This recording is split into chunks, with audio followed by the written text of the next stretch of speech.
Once I was the sort of person who invests material objects with sentimental value. Now I no longer have those objects, but I have the sentiments yet.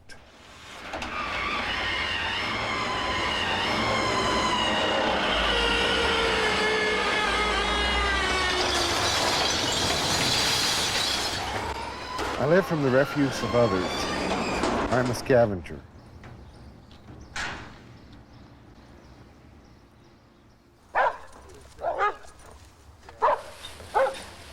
Yeah, this is really too late in the day for this stuff, because if they were here, they'd pretty much gone. Oh, yeah. Breakfast, anybody? I didn't want to panhandle when I was homeless. It may have been that I thought I didn't provide a sufficiently sympathetic image. I was not making enough to support myself, and I couldn't find another job. Otherwise, the idea of even looking into the dumpster, I lived in apartments where I used dumpsters, but even noticing what was there, it was like flushing the toilet. You know, you just didn't look. You threw the stuff in there, and that was it. At first, the new scavenger is filled with disgust and self-loathing. Every grain of rice seems to be a maggot. Everything seems to stink. He can wipe the egg yolk off a pound can, but he cannot erase from his mind the stigma of eating garbage.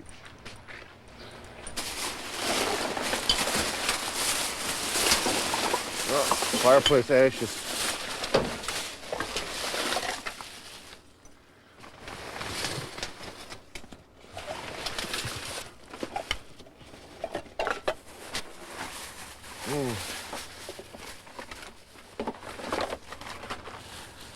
These pears are actually pretty good. I think we really have to have them. Let's just cut off a couple of bad spots. Let's move on. Dumpster shyness passes with experience. The diver, finding all manner of good things that are his for the taking, here we go. He begins to understand. People throw away perfectly good stuff. A lot of perfectly good stuff. You know, it looks perfectly good to me. Nothing like some fresh garbage first thing. Lisbeth, want a dumpster meatball? A spicy dumpster meatball? Yes, I knew you did. Oh, they're clasped. That's too bad. I'll wear these for Halloween. Okay, here's the technique that I use with this thing. It's to catch the plastic with the rubber tip. Where I had a cane, it was a lot easier to keep that hook on it. Let's see here how we can get on their mailing list. AT&T wants that. Dumpster diving is outdoor work, often surprisingly pleasant. Scavenging, more than most other pursuits, tends to yield returns in some proportion to the effort and intelligence brought to bear. It's not entirely predictable. Things of interest turn up every day, and some days there are finds of great value.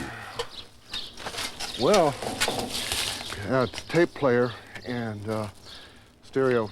More than likely, one channel's out on the earphones, and that's why this was discarded. We're going to take this home and see what it's really like. After having survived nearly 10 years of government service, I find it refreshing to have work that rewards initiative and effort. I'm always very pleased when I can turn up exactly the thing I most wanted to find. Since I found the computer in the dumpster, I'm making enough money from my writing to keep us off the street. There's some close months, and there's some months that bills get put off to the next month. I think it's possible I'll be back on the streets before I die. You know, I think that's a distinct possibility. I find from the experience of scavenging two rather deep lessons. The first is to take what you can use and let the rest go by. Now I hardly pick up a thing without envisioning the time I will cast it aside. This, I think, is a healthy state of mind. The second lesson is the transience of material being. I do not suppose that ideas are immortal, but certainly mental things are longer lived than other material things. The piled up appliances we see in the dump aren't really crushed dreams, you know, unless people had to make it that way. Unless people invest themselves into material things, you know, they don't have to I have to feel unhappy to be deprived of them. The things I find in dumpsters, the love letters and the rag dolls of so many lives, reminds me of this lesson.